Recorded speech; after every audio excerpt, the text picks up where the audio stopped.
Proklamasi kami, bangsa Indonesia,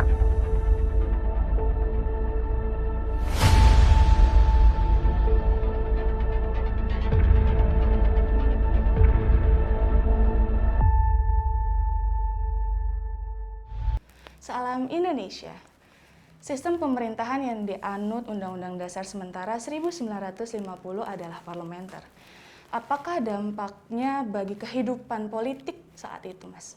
Ya, perubahan sistem pemerintahan dari Undang-Undang Dasar RIS ke Undang-Undang Dasar Sementara terletak pada model parlementernya. Padahal baik RIS maupun Undang-Undang Dasar Sementara itu sama-sama parlementer. Tapi RIS tidak menggunakan sistem parlementer yang stelsel. Artinya stelsel itu kabinet itu bisa dibubarkan oleh parlemen. Parlemen bisa dibubarkan oleh presiden. Di pemerintahan RIS itu nggak bisa. Tapi di Undang-Undang Dasar Sementara tahun 50 sistem itu berlaku. Apa dampaknya bagi kehidupan politik? Dampak yang pertama adalah gejolak dalam partai politik itu sendiri. Kondisi politik menjadi tidak stabil karena kepentingan politik itu akan semakin menguat. Nah, kepentingan politik yang semakin menguat berdampak kepada kabinet pemerintahan yang sering berganti hampir setiap tahun.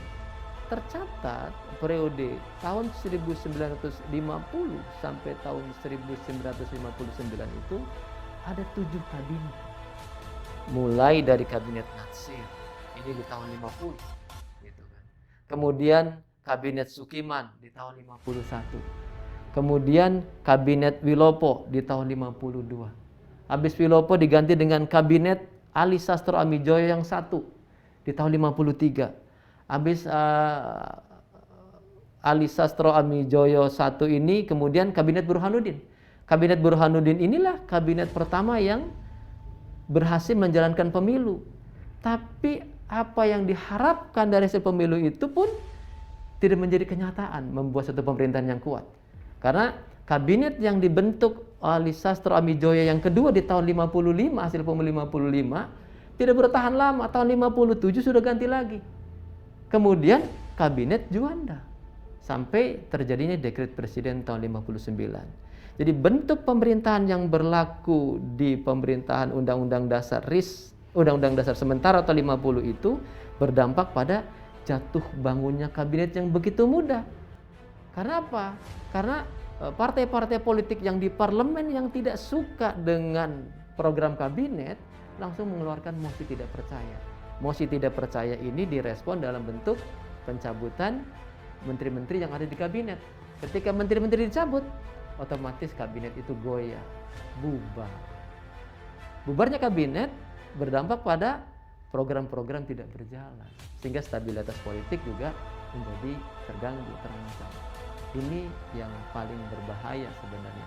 Ketika stabilitas politik ini terancam, akan mengganggu faktor-faktor kehidupan yang lainnya, baik ekonomi, sosial, budaya, dan sebagainya. Baru saja kita dengarkan penuturan Saudara Abdul Rahman, sejarawan Universitas Indonesia, yang mereka beri judul Dampak Politik Berlakunya Undang-Undang Dasar Sementara 1950. Menurutnya, dasar pembuatan Undang-Undang Dasar Sementara 1950 adalah konstitusi RIS, hanya berbeda bentuk negara yang dibuatnya, yaitu dari negara serikat atau federal menjadi negara kesatuan, tetapi bukan kembali kepada Undang-Undang Dasar 1945.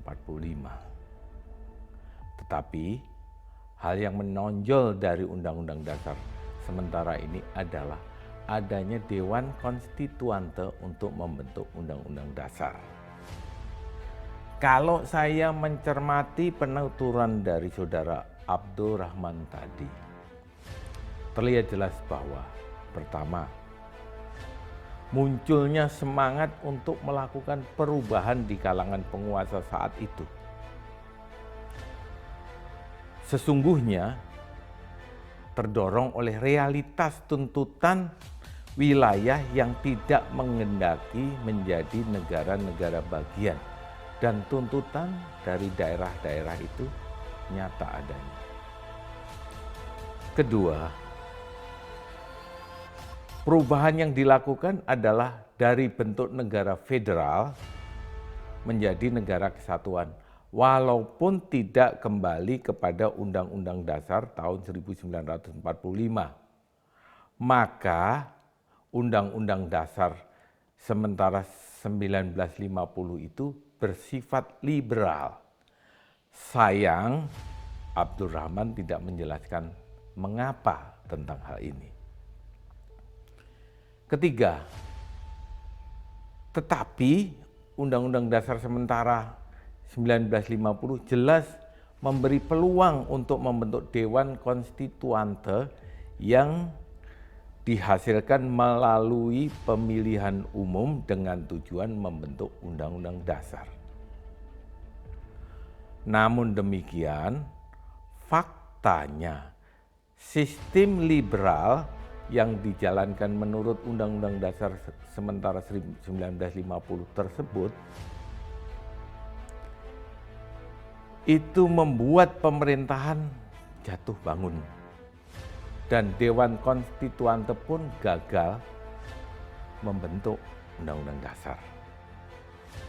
Akhirnya Presiden mengeluarkan Dekret Presiden 5 Juli 59 yang isinya kembali kepada Undang-Undang Dasar 45. Yang keenam yang ingin saya kemukakan adalah lesson learned yang didapat dari 9 tahun praktek pemerintahan parlementer dalam sistem liberal ini adalah bahwa pemerintahan parlementer dalam sistem liberal hanya menghasilkan pemerintahan yang lemah dan tidak stabil, serta menghasilkan pemerintahan jatuh bangun.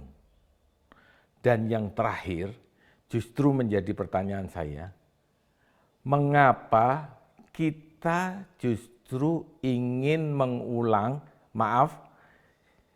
mengapa kita justru mengulang eksperimen sistem pemerintahan liberal dengan Undang-Undang Dasar Negara Republik Indonesia 1945. Bedanya pemerintahannya presidensil.